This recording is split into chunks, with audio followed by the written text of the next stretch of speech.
Hello everyone, कैसे हैं आप सब। आई होप कि आप सभी अच्छे होंगे। मैं Sangeeta from लर्नो hub, the free learning platform, जहां आप पढ़ सकते हैं math, science, SST absolutely free at learnohub.com।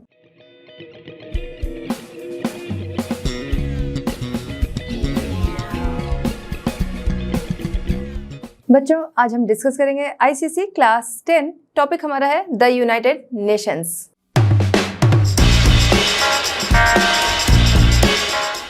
चलिए बच्चों, स्टार्ट करते हैं हमारा आज का chapter the United Nations. United Nations जिसको इस्टेब्लिश किया गया था किस लिए? यूनाइटेड नेशंस 1945 में इसको इस्टेब्लिश किया गया था। ये एक वर्ल्ड लेवल ऑर्गेनाइजेशन थी और इसको इस्टेब्लिश किया गया था वर्ल्ड में पीस और सिक्योरिटी बनाए रखने के लिए। हमने देखा फर्स्ट वर्ल्ड वॉर हुआ, बहुत ज़्यादा विनाश हुआ, जहाँ पर physically, mentally, socially, economically, culturally हर तरीके का नुकसान देखने को मिलता है। इसके बाद एक ऑर्गेनाइजेशन जो है वो इस्टेब्लिश की जाती है जिसका नाम होता है लीग ऑफ नेशन, जिसका उद्देश्य ये रहता है कि आगे ऐसी कंडीशन ना हो, लेकिन फिर भी हमें देखने को मिलती है इस तरीके की कंडीशन कि जल्द ही 2 डिकेड्स में ही हमें सेकेंड वर्ल्ड वॉर जो है वो देखने को मिलता है, यानी लीग ऑफ नेशन जो था वो फेल हो गया। अब ज़रूरी था एक दूसरी ऑर्गेनाइजेशन बनाने की जो कि पीस और सिक्योरिटी बनाए रखे और ये सही तरीके से काम कर सके, और इसीलिए यूनाइटेड नेशन ऑर्गेनाइजेशन जो है इसको इस्टेब्लिश किया जाता है 1945 में, जो कि हम देख रहे हैं कि आगे उसकी कई सारी एजेंसीज जो हैं वो भी बनती हैं, तो वो बताती हैं कि हाँ, ये यूनाइटेड नेशन ऑर्गेनाइजेशन जो था वो कामयाब रहा। उन एजेंसीज के बारे में हम लोग आगे देखेंगे। कई सारी एजेंसीज हैं, उनमें से यूनेस्को, यूनिसेफ, WHO, इनके बारे में हम लोग आगे के चैप्टर में उसको देखेंगे। तो हम बात कर रहे थे कि सेकेंड वर्ल्ड वॉर के दौरान ही इसको इस्टेब्लिश किया जाता है। देखिए, सेकेंड वर्ल्ड वॉर जो था वो कब आया था? सेकेंड वर्ल्ड वॉर था 1939 में स्टार्ट हुआ था, जो कि 45 तक चला था।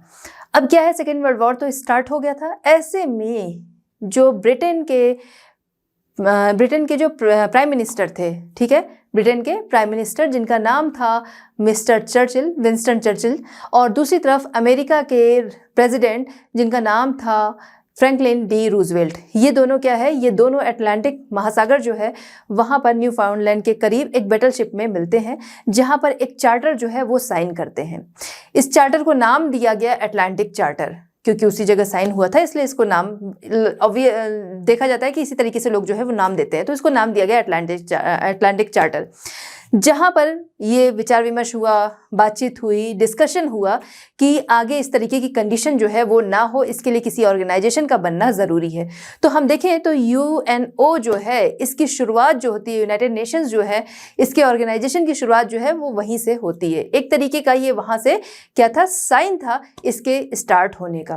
तो 1941 में ये लोग मिलते हैं, अटलांटिक चार्टर साइन होता है, जहाँ पर बात होती है कि भाई जब ये सेकेंड वर्ल्ड वॉर जो है ये जब समाप्त हो जाएगा, इसके बाद इस तरीके की ऑर्गेनाइजेशन जो है वो एस्टेब्लिश की जाएगी जो कि वर्ल्ड में पीस बनाए रखे। साथ ही साथ जो ह्यूमन है उसको 4 राइट, हर व्यक्ति जो है उसको 4 राइट मिले। क्या थे ये 4 राइट? फर्स्ट जो था freedom from want. Freedom from want का क्या मतलब है भाई? चाहत से मुक्ति। तो कैसी चाहत?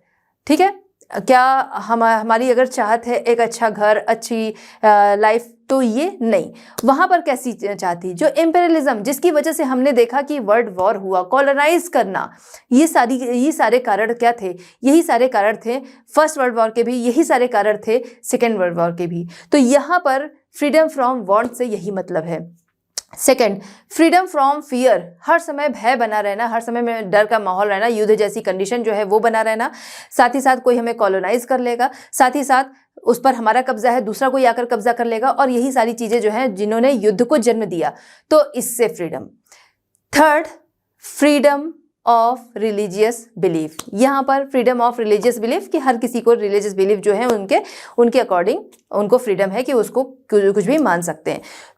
फोर्थ जो था वो था फ्रीडम ऑफ स्पीच। तो ये डिसाइड हुआ कि इस तरीके की फ्रीडम जो है वो हर किसी को मिलनी चाहिए। तो इसकी शुरुआत हम देखते हैं, जो यूनाइटेड नेशंस की स्टार्टिंग होती है वो यहीं से होती है। ठीक है, अब आगे मीटिंग होती है, इसमें और लोग जो हैं वो जुड़ते हैं, और 1943 में हम देखते हैं ये जो अलाइज पावर थी, इनकी फर्स्ट मीटिंग इस तरीके की थी। कई सारी मीटिंग्स जो हैं वो आगे प्रोसेस बाय प्रोसेस, मतलब मीटिंग्स जो हैं वो अलग अलग पर्पस से होती हैं, जहाँ पर जो यूएनओ है या फिर कह सकते हैं यूनाइटेड नेशंस ऑर्गेनाइजेशन जो है इसको इस्टेब्लिश करने की बात, तो वो डिस्कशन जो है वो आगे बढ़ता जाता है। और 1945 अप्रैल 1945 में 50 कंट्रीज़ जो हैं वो इकट्ठा होती हैं, जहाँ पर ये चार्टर जो है वो लाने की बात होती है, मतलब जो कि जिन्होंने इसमें सहमति जो थी वो जताई कि हाँ हम लोग जो है वो इसके लिए तैयार है, हम सभी जो है इस तरीके की पीस चाहते हैं। तो इस तरीके से अप्रैल टू जून जो है इस तरीके की बातें चलती हैं और उस पर लगभग 50 कंट्रीज़ जो थी उन्होंने अपना साइन किया। उन 50 कंट्रीज़ में हम भी एक थे, यानी कि इंडिया भी एक था उन 50 कंट्रीज़ में जिन्होंने यूनाइटेड नेशन चार्टर जो था इस पर साइन किया था। पोलैंड अभी इसका हिस्सा नहीं था, लेकिन जब इसको लागू किया जाता है, देखिए कोई चीज़ होती है कि जब वो तैयार होती है फिर आगे उसको लागू किया जाता है, तो बीच में कुछ टाइम होता है। तो जब उसको लागू किया गया था इससे पहले पहले पोलैंड जो था उसने अपना साइन कर दिया था। तो जिस समय ये ऑर्गेनाइज हुआ था, यानी जिस समय ये लागू हुआ था, उस समय इसमें 51 कंट्रीज थी। सिग्नेचर के टाइम 50 कंट्रीज थी, जब ये लागू होता है उस दौरान 51 कंट्रीज जो थी वो इसकी मेंबर्स थी। ठीक है, अभी के टाइम में हम देखें तो कितनी कंट्रीज की मेंबर हैं, तो मेंबर कंट्रीज इस समय हैं 193। लगभग सभी कंट्रीज जो हैं वो यहाँ पर पीस चाहती हैं। समय बीतने के साथ अदर कंट्रीज जो थी वो इसमें जुड़ती गई। पीस और सिक्योरिटी हर किसी की चाहत थी, तो इसलिए जुड़ते गए। करंटली अगर हम देखें तो 2011 में साउथ सूडान जो था वो इसमें ऐड होता है और इस तरीके से 93 वाला जो 92 तक तो थे, 93 वाला जो था वो साउथ सूडान था, ये इसमें ऐड होता है। ठीक, तो हम देखते हैं कि इसको लागू किया जाता है कब?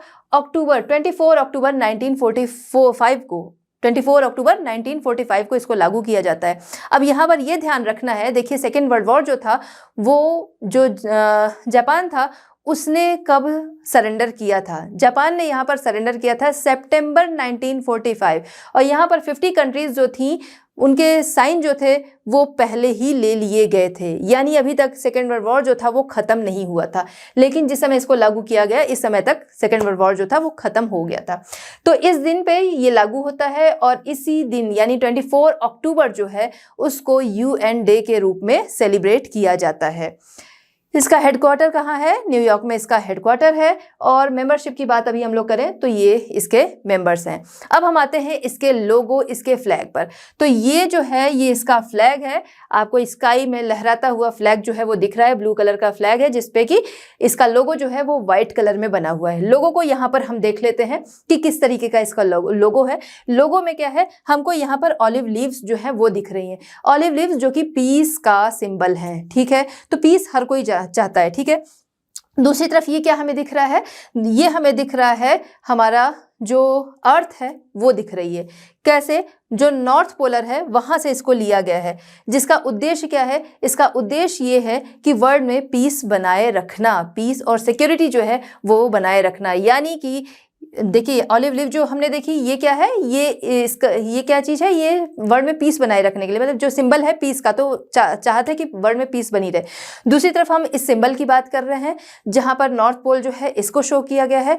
यानी कि जो UN मेंबर्स हैं वो सभी क्या चाहते हैं? वो सभी का कंसर्न है वर्ल्ड में शांति बनाए रखना। चलिए, तो UNO एस्टेब्लिशमेंट के बाद हम जानते हैं UNO के ऑब्जेक्टिव्स, पर्पस, प्रिंसिपल्स और साथ ही साथ इसके ऑर्गेन्स। सबसे पहले यहाँ पर हम बात करेंगे UNO को इस्टेब्लिश करने का पर्पस और उसके ऑब्जेक्टिव्स क्या थे, ये समझते हैं।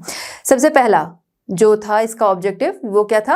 अभी बार बार हम लोग उसको बोल रहे हैं, पीस और सिक्योरिटी, इंटरनेशनल पीस और सिक्योरिटी जो है उसको मेंटेन रखना। UNO जिसने कि ये कमिट किया कि इंटरनेशनल पीस और सिक्योरिटी जो है वो बनाए रखने के लिए क्या होगा? इफेक्टिव कलेक्टिव मेजर्स जो है उनका यूज करना होगा।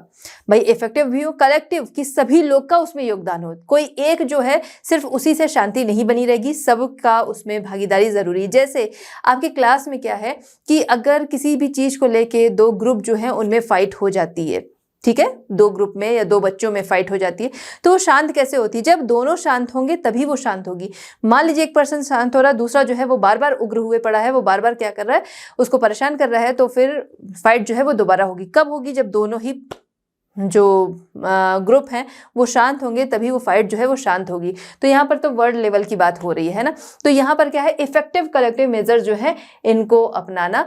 किस लिए? जो भी चीज़ें जो है शांति के लिए खतरा बनी है, पीस के लिए जो भी खतरा बनी हुई है, उन चीज़ों को रिमूव करना, उनको पहले तो उससे रोकना, दूसरा अगर नहीं हो रहा है तो उसको रिमूव करना।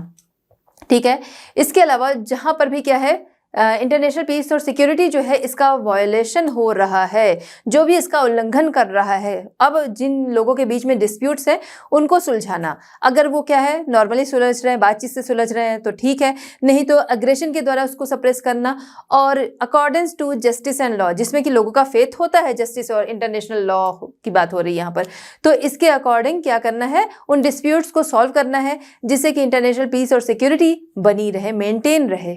चलिए बात करते हैं पॉइंट नंबर 2। पॉइंट नंबर 2 है develop friendly relation among Nations. ठीक है, तो जो नेशंस हैं उनके बीच में फ्रेंडली रिलेशंस जो हैं वो डेवलप करना। ठीक है, बेस क्या होगा? बेस होगा इक्वल राइट। ठीक है, इक्वल राइट्स एंड साथ ही साथ सेल्फ डिटर्मिनेशन ऑफ पीपल, कि लोग जो हैं वो क्या करें, खुद से अपना निर्णय ले सकें, सबको इक्वल राइट हो। इसको बेस बनाते हुए, ठीक है, इन प्रिंसिपल को बेस बनाते हुए क्या करना, फ्रेंडली रिलेशन जो है ये डेवलप करना। अब देखिए, किसी को क्या है ज़्यादा राइट्स दिए जाएंगे, किसी को कम राइट्स दिए जाएंगे, तो इनके जो मेंबर्स हैं उनमें आपस में ही झगड़े हो जाएंगे। यहाँ पर सबको बराबरी का दर्जा देने की बात कही गई है। ठीक है, कि सभी को equal rights and self determination जो है उसके बेस पर क्या करना है, फ्रेंडली रिलेशन जो है वो ये जो नेशन मेंबर्स हैं इनके बीच में डेवलप करना। ठीक है, थर्ड क्या है, फ्रेंडली रिलेशन होंगे तो क्या होगा कि इनके बीच में डिस्प्यूट जो है ऐसे मामले कम आएंगे, और अगर आते हैं तो उनको आपस में सुलझाया जा सकता है, इसलिए इसको किया गया। ठीक है, वैसे भी हमने देखा यूएनओ जो है वो किस लिए ऑर्गेनाइज किया गया, इसीलिए ऑर्गेनाइज किया गया कि क्या हो, वर्ल्ड में पीस जो है वो बनी रहे, सभी को सेफ्टी मिले। ठीक है, थर्ड जो है achieve international cooperation in addressing economic, social, cultural and humanitarian issue. ठीक है, तो इस तरीके के अगर कोई भी इशू है, ठीक है, उसके लिए क्या है, इंटरनेशनल कोऑपरेशन जो है वो अचीव करना। ठीक है, अगर कोई कंट्री जो है उसको इकोनॉमिक प्रॉब्लम है, सोशल प्रॉब्लम है, कल्चरल प्रॉब्लम है, कहीं पर रिलीजन, कास्ट, क्रीड, इन सारी चीज़ों को लेकर अगर कोई चीज़ें हैं, तो यहाँ पर क्या है, इंटरनेशनल कोऑपरेशन जो है वो अचीव करना। ठीक है, ये नेशन मेंबर्स हैं। ठीक है, यूएनओ जो बना है वो क्या करेगा, वो इनकी हेल्प करेगा अगर ऐसी कोई प्रॉब्लम आती है तो।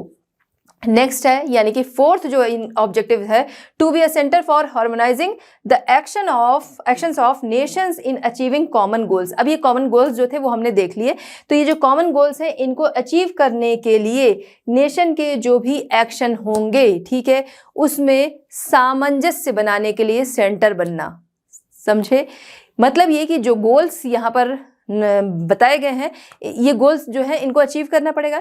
इनको अचीव करने के लिए आपस में तालमेल बिठाना, सामंजस्य बिठाना। ठीक है, आपस में तालमेल बिठाना, उसके लिए क्या है, आप एक सेंटर की तरह एक्ट करो या आप एक कॉमन प्लेटफॉर्म की तरह एक्ट करो। ठीक है, तो ऐसा यहाँ पर बोला गया कि आप उसके लिए एक सेंटर बनो, मतलब आप भी उसका हिस्सा हो, आप उसे क्या करो, सॉल्व करने की कोशिश करो। चलिए बात करते हैं प्रिंसिपल्स ऑफ द यूएनओ। ठीक है, तो यूएनओ के प्रिंसिपल्स क्या रहे वो हम यहाँ पर देखेंगे। देखिए, एक क्या है, हमने ऑब्जेक्टिव्स देखे कि उद्देश्य कि क्या है, हमें जो अचीव करना है, ठीक है, वो हो गया कि हमें पीस जो है वो बनी रहे।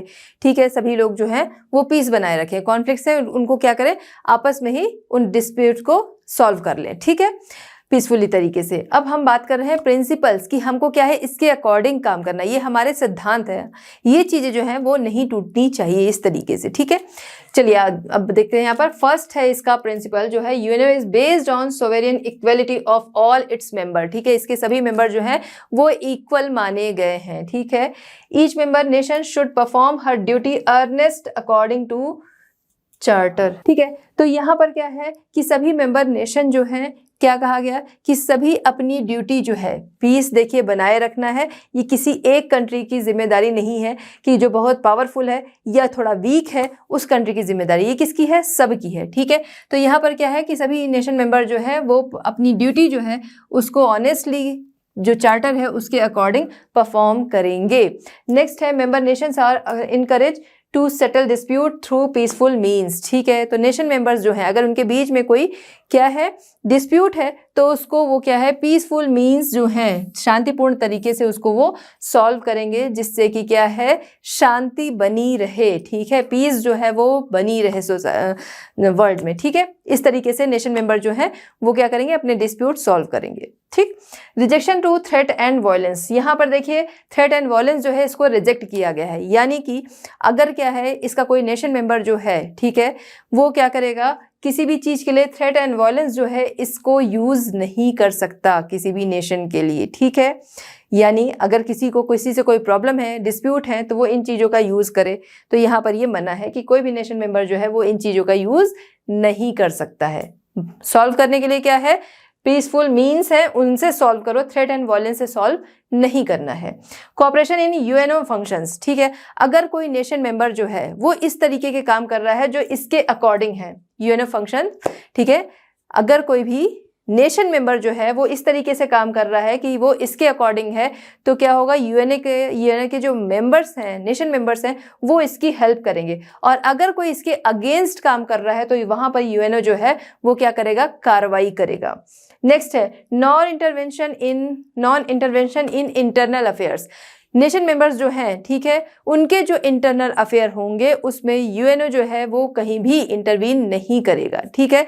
यानी ये चीज़ किस लिए बन रहा है, दो कंट्रीज जो है उनके बीच में कोई डिस्प्यूट ना हो, नेशन मेंबर्स जो है उनके बीच में डिस्प्यूट ना हो, उसके लिए हो रहा है। अगर इंटरनल कोई मैटर है उसमें ये इंटरवीन नहीं करेगा। नेक्स्ट यानी कि 7th है promotion of international peace and security, ठीक है। तो यहाँ पर ये है कि peace and international peace and security जो है उसका प्रमोशन करना ये इनका प्रिंसिपल रहा। ये सारी चीज़ें किस लिए, इसीलिए कि सोसाइटी में शांति बनी रहे, समाज में शांति बनी रहे और वर्ल्ड में शांति बनी रहे, और साथ ही साथ क्या है कोई भी डिस्प्यूट ना हो है तो उनको सॉल्व कर लिया जाए और युद्ध जैसी कोई भी कंडीशन खड़ी ही ना हो। चलिए बात करते हैं composition and functions of the main organs of the UNO, ठीक है। तो यूएनओ के मेन ऑर्गन्स जो हैं उनका कंपोजिशन एंड फंक्शन क्या है ये हम लोग यहाँ पर जानेंगे, ठीक है। तो 6 मेन ऑर्गन्स इसके माने गए हैं, इनका कंपोजिशन एंड फंक्शन जो है वो हम आगे देखेंगे। यहाँ पर पहले हम देखेंगे मेन ऑर्गन्स। ऑर्गन्स मतलब क्या है, वो अलग अलग काम करेंगे, हर किसी के लिए काम जो है वो डिवाइड कर दिया गया है, ये इस चीज़ को देखेगा, ये इस चीज़ को देखेगा, ये इस चीज़ को देखेगा, ठीक है। तो हर किसी के काम जो है वो डिवाइड हैं, मेंबर्स जो हैं वो फिक्स हैं कि इतने मेंबर इसमें होंगे, इतने मेंबर इसमें होंगे, और वो क्या है इन चीज़ों को हैंडल करेंगे, ठीक है। तो यहाँ पर यूएनओ जो है उसके 6 मेन ऑर्गन्स माने गए हैं। फर्स्ट जो है वो है जनरल असेंबली, ठीक है। सेकेंड जो है वो है द सिक्योरिटी काउंसिल, थर्ड है economic and social council, and fourth जो है वो ट्रस्टीशिप काउंसिल, फिफ्थ है international court of justice, and sixth जो है वो है सेक्रेटेरिएट, ठीक है। तो यहाँ पर 6 मेन ऑर्गन्स माने गए हैं, अपना अपना डिपार्टमेंट, अपना अपना काम है सबका, ठीक है, सबके अपने अपने फंक्शन है। अब कंपोजिशन फंक्शन सबके अलग अलग है। अब हम यहाँ पर बात करेंगे कि आपका जो सिलेबस है यहाँ पर ये 6 आपको नहीं जानने हैं, यहाँ पर आपको 3 के बारे में ही देखना है। फर्स्ट है जनरल असेंबली, एंड सेकंड है द सिक्योरिटी काउंसिल, एंड उसके बाद फिफ्थ है इंटरनेशनल कोर्ट ऑफ जस्टिस, ठीक है। तो ये 3 ही आपको देखने हैं। फिफ्थ यहाँ पर नंबर है इसलिए मैंने बोला है, वैसे क्या है एक ये जनरल असेंबली, दूसरा है द सिक्योरिटी काउंसिल, एंड तीसरा जो है इंटरनेशनल कोर्ट ऑफ जस्टिस, ठीक है। तो यही 3 आपको देखने हैं। चलिए बात करते हैं जनरल असेंबली, ठीक है। फर्स्ट ऑर्गन जो कि जनरल असेंबली, जो कि सबसे मेन ऑर्गन माना जाता है यूएनओ का, ठीक है। इसको कंसीडर किया जाता है एज अ पार्लियामेंट, जैसे पार्लियामेंट हमारे यहाँ है। यहाँ पर क्या है कि जब कोई एक्ट जो है वो लाना होता है पहले उसे क्या करते हैं पार्लियामेंट में पेश करते हैं, ठीक है। उसके बाद वो पास होता है और उस पर क्या है काफ़ी सारी डिस्कशन होती है, तो मेन ये उसी डिस्कशन के लिए है, ठीक है। तो एज अ पार्लियामेंट इसको कंसीडर किया जाता है। 193 कंट्रीज जो हैं वो आज के टाइम में यूएनओ की मेंबर हैं, ऐसा भी हम लोगों ने डिस्कस किया था। तो वो सभी जो हैं मेंबर्स वो सभी क्या हैं यूएनओ जनरल असेंबली की मेंबर होती हैं, ठीक है। अब आगे देखते हैं, यहाँ पर क्या है रेगुलर सेशन जो है एनुअली वो फिक्स है कि हर साल एक सेशन जो है वो इनका होगा। उसका टाइम भी फिक्स है, उसका टाइम ये फिक्स है सितंबर का 3rd ट्यूसडे जो होगा तब से ये सेशन जो है वो स्टार्ट होगा, जो कि चलेगा मिड दिसंबर तक। ठीक है, तो ध्यान रखना है इसका सेशन जो है वो कब स्टार्ट होता है, सितंबर थर्ड ट्यूसडे। ठीक है, फिर इलेक्शन जो है वो यहाँ पर जब भी क्या होता है, जब भी नया सेशन जो है वो शुरू होता है तो क्या होता है, प्रेसिडेंट, ठीक है, नया प्रेसिडेंट, साथ ही साथ 21 vice president and 7 main committee के जो चेयरपर्सन है, इनका इलेक्शन किया जाता है सेशन की शुरुआत में। Emergency special session can also be convenes. ठीक है, अगर मान लीजिए इमरजेंसी कहीं पर क्या है, ये सेशन हो गया, अब 1 साल बाद ही होगा, ठीक है, लेकिन अगर कुछ ऐसी कंडीशन जो है वो बनती है तो ऐसे में सेशन जो है वो इमरजेंसी सेशन कन्वेंस किया जा सकता है। ठीक है, स्पेशल सेशन जो है वो ऐसे में किया जाता है।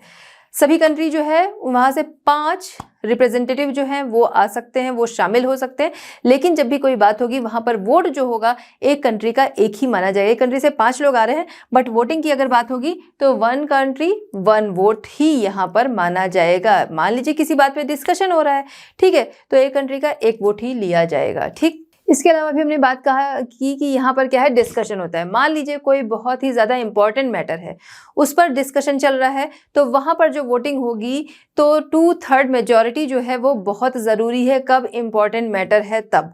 और अगर क्या है, नॉर्मल कोई मैटर है, उस पर अगर वोटिंग है कि कितनी वोटिंग जो है वो मानी जाएगी, तो जो मेजॉरिटी में होगा उसको मानी जाएगी, यानी 50% से ऊपर जो भी सबसे ज़्यादा में है उसको ले लिया जाएगा। ठीक है, लेकिन इंपॉर्टेंट मैटर है वहां पर 2/3 चाहिए ही चाहिए, तभी उसको पास किया जाएगा। ठीक है, अब हम देखें ज्योग्राफिकल फीचर जो है वो सब जगह का अलग अलग है, उसके बेस पर यहाँ पर क्या है कि प्रेसिडेंटशिप जो है वो चेंज की जाती है। ठीक है, equitable geographical representation maintain through a rotating presidency. ठीक है, तो इसी वजह से प्रेसिडेंसी जो है वो रोटेट होती रहती है। ठीक है, 5 ग्रुप्स के बीच में। कौन से हैं ये groups? African, Asian, eastern European, western European and American state. ठीक है, तो इनमें क्या है, प्रेसिडेंसी जो है वो रोटेट होती रहती है, किसी एक को ही हमेशा नहीं बनाकर रखते। चलिए बात करते हैं यूएनओ के फर्स्ट ऑर्गन जनरल असेंबली के बारे में। जनरल असेंबली जो कि बहुत ही इंपॉर्टेंट ऑर्गन है यूएनओ का। अगर इसके फंक्शंस की हम बात करें, यहाँ पर हम उसके फंक्शंस की बात करेंगे तो इसके फंक्शन जो है बहुत ही विस्तृत हैं। जनरल असेंबली जो कि डिस्कशन का काम करती है, जनरल असेंबली इन्वेस्टिगेशन का काम करती है, रेजोल्यूशन पास कराने का काम करती है, जनरल असेंबली जो है वो क्रिटिसाइज करने का काम करती है, रिव्यू का काम करती है, और भी बहुत सारे काम हैं जनरल असेंबली के। ठीक है, तो इस तरीके से ये बहुत ही इंपॉर्टेंट ऑर्गन है। अभी इसके फंक्शन जो हैं उनको हम यहाँ पर देखते हैं। इंटरनेशनल पीस और सिक्योरिटी से रिलेटेड जो भी मैटर हैं उनको ये डिस्कस करती है। अगर क्या है, डिस्प्यूट वाली कंडीशन है तो उसको सॉल्व कराने की कोशिश करती है, जिससे कि इंटरनेशनल पीस और सिक्योरिटी जो है वो बने रहें। ठीक, इंटरनेशनल कोऑपरेशन जो है उसको प्रमोट करती है, एजुकेशन फील्ड में, हेल्थ फील्ड में, कल्चरल फील्ड में, इकोनॉमिक फील्ड में इसमें क्या है कि इंटरनेशनल कोऑपरेशन को ये प्रमोट करती है कि ये सारी चीज़ें जो है इनके डेवलपमेंट के लिए अगर इंटरनेशनल कोऑपरेशन होगा तो ये चीज़ें जो है वो सही तरीके से डेवलप होंगी। नहीं तो क्या है, एक एरिया जो है कुछ कंट्रीज़ जो हैं वहीं पर डेवलप होगी। यहाँ पर ज़रूरी क्या है, इंटरनेशनल कोऑपरेशन की, जिससे ये चीज़ें जो हैं बहुत ही ज़रूरी तो वो क्या हो, वो डेवलप हो सकें। Promote development and codification of international law. International law जो है इसको क्या करती है, इसके डेवलपमेंट के लिए और इसके कोडिफिकेशन को प्रमोट करती है। इसके डेवलपमेंट और इसके कोडिफिकेशन को ये क्या करती है, प्रमोट करती है। इसके अलावा फ्रीडम सभी को मिले, फंडामेंटल राइट्स, ह्यूमन राइट्स, इन सारी चीज़ों को क्या करती है, इसमें realisation in cooperation in realisation, कि ये चीज़ें जो है वो सबको रियलाइज हो, और ये क्या है, इसके लिए कोऑपरेशन को ये प्रमोट करती है। भाई कोऑपरेशन होगा तभी क्या होगा, फ्रीडम जो है वो सभी को मिल पाएगी, फंडामेंटल राइट्स जो है वो सभी को मिल पाएंगे।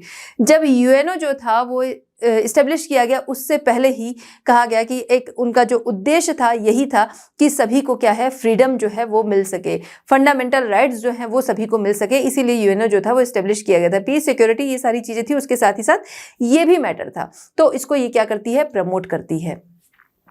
अमंग नेशन, जो नेशन मेंबर्स हैं उनके बीच में क्या है, फ्रेंडली रिलेशन रहें, इस चीज़ को ये प्रमोट करती है कि आपस में उनके बीच में कोई डिस्प्यूट ना रहे और फ्रेंडली रिलेशन उनके बीच में बने रहे। अगर कहीं पर कॉन्फ्लिक्ट वाली सिचुएशन है तो उसको सॉल्व किया जाए बातचीत से। Discuss and make recommendation of any question. ठीक है, तो जनरल असेंबली जो यूएनओ के अदर ऑर्गन्स हैं उनको इफेक्ट करने वाली जो पावर्स हैं उन पर क्वेश्चन, उन पर डिस्कशन और उन पर रिकमेंडेशन जो है वो करने का काम कौन करता है? General assembly. कि भाई उनके काम जो है वो किस तरीके से इफेक्ट हो रहे हैं, उनको किस तरीके से हैंडल किया जाए, ये सारी चीज़ों पर डिस्कशन, रिकमेंडेशन, ये सारी चीज़ें जनरल असेंबली करती है। नेक्स्ट है receive and consider report from the security council and other organs. ठीक है, तो हमने देखा 6 ऑर्गन्स हैं किसके? यूएनओ के। तो यूएनओ के जो अदर ऑर्गन्स हैं, security council and other organs जो हैं, इनसे क्या है? रिपोर्ट ये रिसीव करती है और साथ ही साथ उस रिपोर्ट को कंसीडर करने का काम करती है कि कहाँ पर क्या चीज़ें जो हैं वो किस तरीके से चल रही हैं, कैसे किन चीज़ों को हैंडल करना है, ये सारी चीज़ों पर ये क्या करती है? डिस्कस करती है। नेक्स्ट है consider and approve the budget. तो जनरल असेंबली जो क्या है वो क्या करती है? यूएनओ या इसकी जो एजेंसीज हैं इनके लिए ये बजट जो है वो कंसीडर और अप्रूव करने का, दोनों का काम करती है। देखिए यूएनओ जो है इसके लिए भी खर्चे चाहिए, ठीक है। अब ऐसा नहीं है कि कुछ कंट्रीज जो है वही इसके लिए खर्चे जो है वो देंगी। तो ऐसे में क्या है, जो इसके नेशन मेंबर्स हैं वो अपनी इकोनॉमी के अकॉर्डिंग क्या करते हैं? यहाँ पर कुछ अमाउंट जो है वो हमेशा देते हैं, हर ईयर में देते हैं, ठीक है। एक कह सकते हैं फी के तौर पर, इसकी मेंबरशिप की फी के तौर पर वो अमाउंट जो है वो देते हैं। वो क्या है? वो उसके ट्रस्ट में जाता है। इसके अलावा भी जो और अमाउंट जो है वो देना चाहे तो वो देता है। तो ये सारा जो है इसके यूएनओ के ट्रस्ट में ये अमाउंट जो है वो जाता है।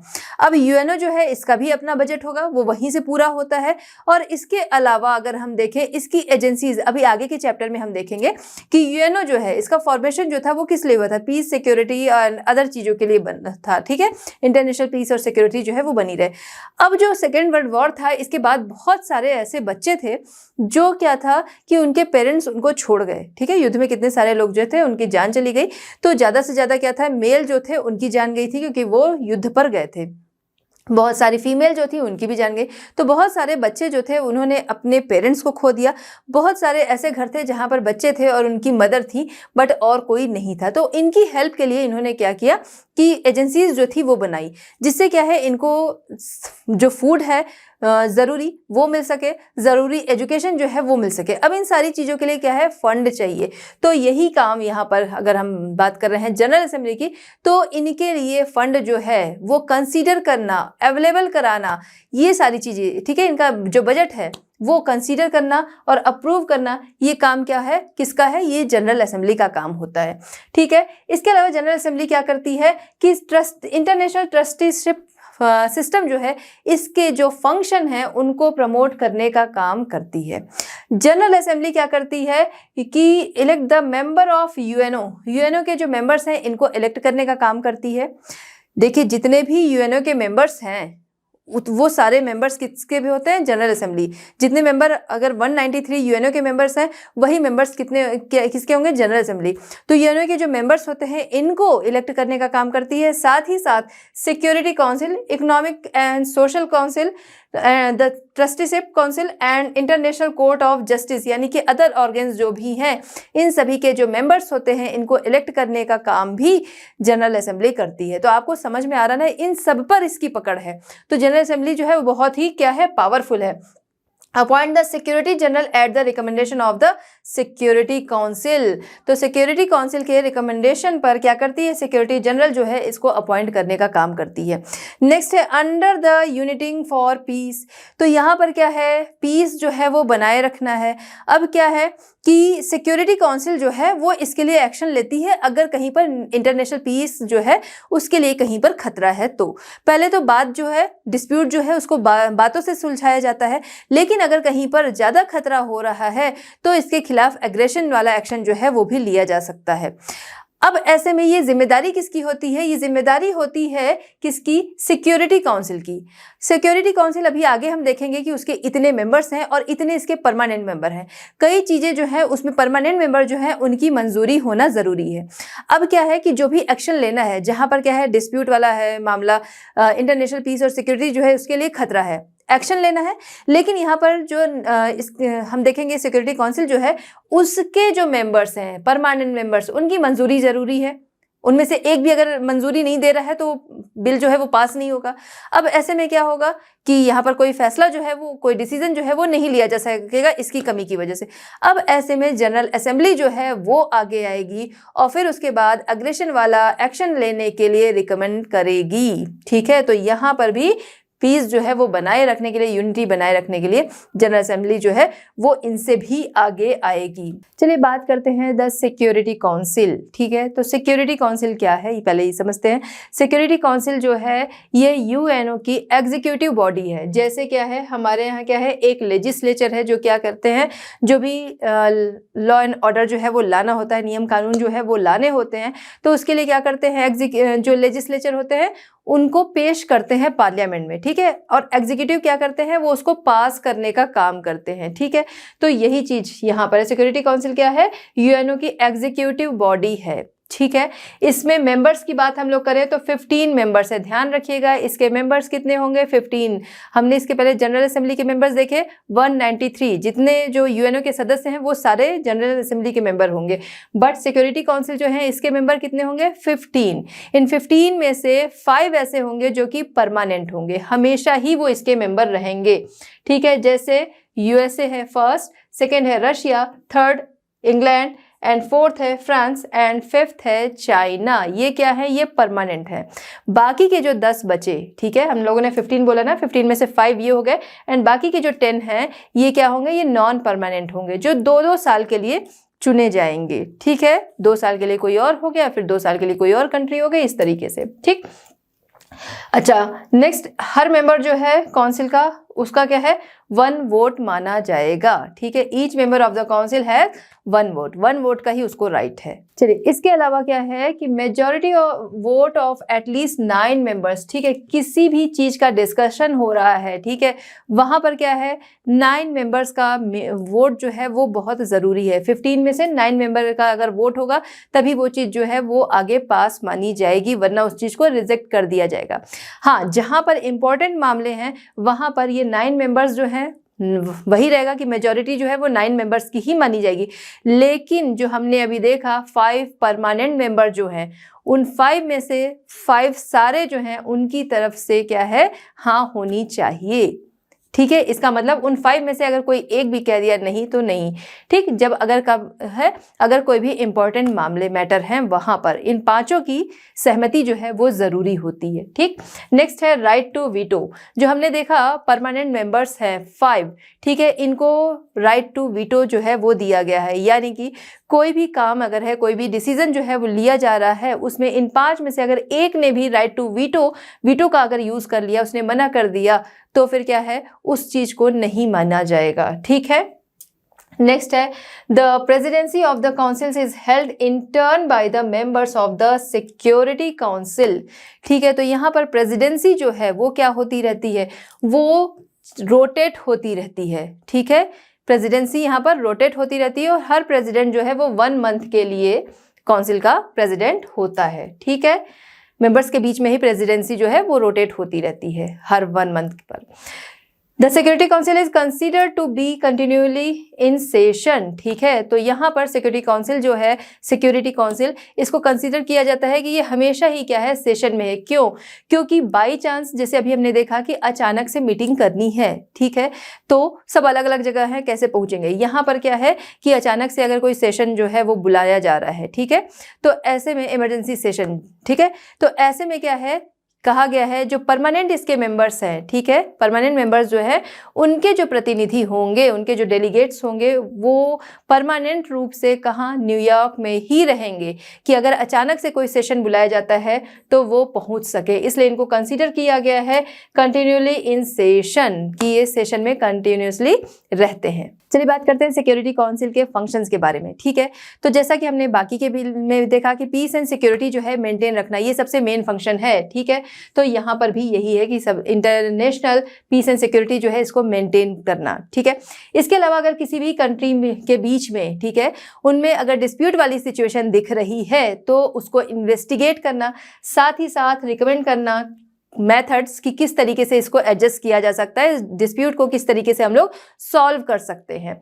ठीक है, इसके अलावा आर्मामेंट्स जो हैं उनके रेगुलेशन पर क्या करना, फॉर्मुलेट प्लान जो है वो बनाना, ठीक है। नेक्स्ट है कि जो अगर दिखता है कहीं पर थ्रेट या जो शांति है, ठीक है, शांति बनाए रखना ये इनका क्या है, मेन फंक्शन है। अगर कहीं पर उस पर क्या है, थ्रेट दिखता है तो ये क्या है, जो सिक्योरिटी काउंसिल है ये यहाँ पर डिसाइड करेगी कि इसके लिए अग्रेशन दिखाना है या फिर इसको पीसफुली इसको शांत करना है, ठीक है, कि इसको पीसफुली सुलझा लेना है या इस पे अग्रेशन दिखाना है। क्यों? क्योंकि इनके पास अपनी मिलिट्री पावर है, ठीक है। तो अगर क्या है, सिचुएशन ज़्यादा गड़बड़ दिख रही है तो यहाँ पर एग्रेशन ये दिखाएंगे अपनी पावर के द्वारा। जैसे हमने देखा था लीग ऑफ नेशन जो था, ठीक है, तो वो क्या किया था, उसने वो इसीलिए नहीं कंट्रोल कर पाया था क्योंकि वो पावरफुल नहीं था इस नज़रिए से, ठीक है। तो ये क्या है, ये यहाँ उसका यूज़ कर सकते हैं, ठीक है। इसके अलावा, ठीक है, कि अगर कहीं पर भी क्या है, एग्रेशन जो है वो दिखाना है, ठीक है, चीज़ों को वो रोकने के लिए, तो वहाँ पर क्या है, इकोनॉमिक सैंक्शन जो है उसको अप्लाई करना पड़ेगा। तो ऐसे में जो मेंबर्स हैं इसके, ठीक है, सिक्योरिटी काउंसिल के जो मेंबर्स हैं, जो यूएनओ के मेंबर्स हैं, ठीक है, इनको कॉल करना, मतलब इन सभी का आह्वान करना कि यहाँ पर इकोनॉमिक सैंक्शन जो है ये अप्लाई किया जा रहा है, इसके लिए वो आकर सहयोग, हेल्प करें। 7th है यहाँ पर इनका फंक्शन कि मिलिट्री एक्शन, अगर कोई जो अग्रेसर है उसके खिलाफ क्या है, मिलिट्री एक्शन लेना, ठीक है। To recommended the admission of new members, ठीक है, तो न्यू मेंबर्स जो हैं, जो यूएनओ के न्यू मेंबर्स बनना चाहते हैं उनको रिकमेंड करना, ठीक है। यानी कि इसके लिए साफ सुथरी जो छवि होती है, एक तरीके से कह लीजिए कि आप उसका मेंबर बनने लायक हैं कि नहीं है, वो रिकमेंडेशन देना, ठीक है। Exercise the trusteeship functions of the United nation के जो ट्रस्टीशिप फंक्शंस हैं उनको करना, ठीक है। इसके अलावा क्या है कि इंटरनेशनल कोर्ट ऑफ जस्टिस जो है इनके जजेस को इलेक्ट करना, ठीक है। अभी हम लोग कोर्ट ऑफ जस्टिस देखेंगे, उसमें जो जजेस होंगे उनको इलेक्ट करना सिक्योरिटी काउंसिल जो है इनका फंक्शन है, ठीक है, इनके फंक्शन में ही आता है। To recommend to the general assembly the appointment of the secretary general, अभी हम लोगों ने देखा था, तो सेक्रेटरी जनरल जो है उसका अपॉइंटमेंट किसके द्वारा होता है, जनरल असेंबली के द्वारा होता है। बट यहाँ से क्या किया जाता है, सिक्योरिटी काउंसिल के द्वारा इसको रिकमेंड किया जाता है, ठीक है। अब मान लीजिए अगर युद्ध जो है वो शुरू हो जाता है, ठीक है, तो उस कंडीशन में if fighting actually starts to take place the security council में call for the ceasefire, ठीक है। तो ऐसे में अगर युद्ध शुरू हो जाता है तो सीज फायर, युद्ध विराम जो है, इसके लिए सिक्योरिटी काउंसिल जो है वो कॉल कर सकती है, यानी आह्वान कर सकती है कि युद्ध विराम कर दिया जाए, ठीक है। अब अगर क्या है, सीज फायर पर अरेंज हो जाता है तो वहां पर शांति बनाए रखने के लिए क्या करती हैं, अपनी मिलिट्री यूएनओ जो है, ठीक है, तो ये क्या करेगी, अपनी फोर्स को यहाँ पर भेजती है कि वहां पर शांति जो है वो बनी रहे, ठीक है, जो ट्रबल्ड एरिया है वहां पर। चलिए नेक्स्ट हम आते हैं किस पर, the international court of justice और वर्ल्ड कोर्ट, ठीक है, तो इसके बारे में हम बात करेंगे, जो कि विश्व की सबसे बड़ी कोर्ट मानी जाती है, ठीक है। चलिए इसके बारे में जानते हैं। It is the chief court of the UNO, ठीक है, यूएनओ की ये चीफ कोर्ट मानी जाती है। इट कंसिस्ट ऑफ 15 जजेस, यहाँ पर क्या है, 15 जजेस होते हैं, ठीक है, जो कि इलेक्टेड होते हैं किसके द्वारा, जनरल असेंबली और सिक्योरिटी काउंसिल के द्वारा। अभी हम लोगों ने जब उनके बारे में देखा था तो वहाँ पर ये जिक्र आया था, ठीक है। तो इन जजेस को कौन इलेक्ट करता है, जनरल असेंबली और सिक्योरिटी काउंसिल जो है ये दोनों ही इनको इलेक्ट करते हैं, ठीक है। अच्छा, द जजेस work for a term of 9 years, 9 years का इनका टर्म होता है। इनका कोरम जो होता है वो 9 का होता है, ठीक है। 9 ईयर्स के बाद दोबारा से वही जज जो है वो इलेक्ट हो सकता है, लेकिन 9 ईयर के बाद क्या होता है, दोबारा से यहाँ पर इलेक्शन जो है वो इनके लिए होगा, मतलब कि दोबारा से चुना जाएगा जज, ठीक है। सभी डिसीजन जो है यहाँ पर मेजॉरिटी वोट के द्वारा लिए जाते हैं, ठीक है। इसमें एक चीफ जस्टिस भी होता है जो कि इलेक्ट होता है 3 ईयर्स के लिए, और साथ ही साथ ये ध्यान रखना है कि चीफ जस्टिस जो होता है वो डिसीजन मेकिंग वोट जो होता है वो भी दे सकता है, ठीक है, कि किसी चीज़ के लिए वोट जहाँ पर देने हैं तो डिसीजन मेकिंग वोट जो है वो चीफ जस्टिस का माना जाएगा, ठीक। ओनली 1 जज फ्रॉम अ कंट्री, एक कंट्री से एक ही जज लिया जाएगा। यहाँ पर हमने बात की 15 जजेस होते हैं, इसके पहले सिक्योरिटी काउंसिल 15 मेंबर्स होते हैं, यहाँ 15 जजेस होते हैं। इसके पहले हमने जनरल असेंबली देखी जहाँ पर 193 मेंबर्स हैं उसके, ठीक है, जो 193 कंट्रीज जो हैं वो शामिल हैं उसके आधार पर, ठीक। तो यहाँ पर फिलहाल एक कंट्री से एक ही जज होगा, ठीक है। इसके अलावा अगर हम बात करें इसके हेडक्वार्टर की, तो इसका हेडक्वार्टर जो है वो नीदरलैंड के हेग में है, ठीक है। ध्यान रखना है हेडक्वार्टर कहाँ है, नीदरलैंड में हेग सिटी है, वहां पर इसका हेडक्वार्टर है। चलिए बात करते हैं the international court of justice या वर्ल्ड कोर्ट, दोनों नाम से इसको जानते हैं, इनके फंक्शंस के बारे में, ठीक है। तो सबसे पहला, अगर किसी जो कंट्रीज हैं, ठीक है, नेशन मेंबर्स जो हैं, उनके बीच में कोई डिस्प्यूट होता है, ठीक है, तो ये उसको पीसफुल मेथड से सेटल करने का काम करती है, ठीक है। इसके अलावा क्या होता है कि अगर नेशंस जो हैं उनके बीच में क्या है, किसी ट्रीटी को लेकर, किसी पैक्ट को लेकर या फिर किसी भी लीगल क्वेश्चन को लेकर, ठीक है, उनके बीच में डिस्प्यूट है, तो ऐसे में ये क्या करती है, ये उसमें डिसीजन भी देती है, उसको सुनेगी बाकायदा और उस बारे में डिसीजन देगी, ठीक है। कि भाई कोई ट्रीटी जो है वो साइन की गई, एक मान रहा है, नहीं मान रहा है, तो ये सारी चीज़ें हैं कि उस समय पे हम लोगों ने साइन किया था, अब नहीं मान रहा है, तो ऐसे डिस्प्यूट्स जो होते हैं उनको भी सॉल्व करने का काम करती है, ठीक है।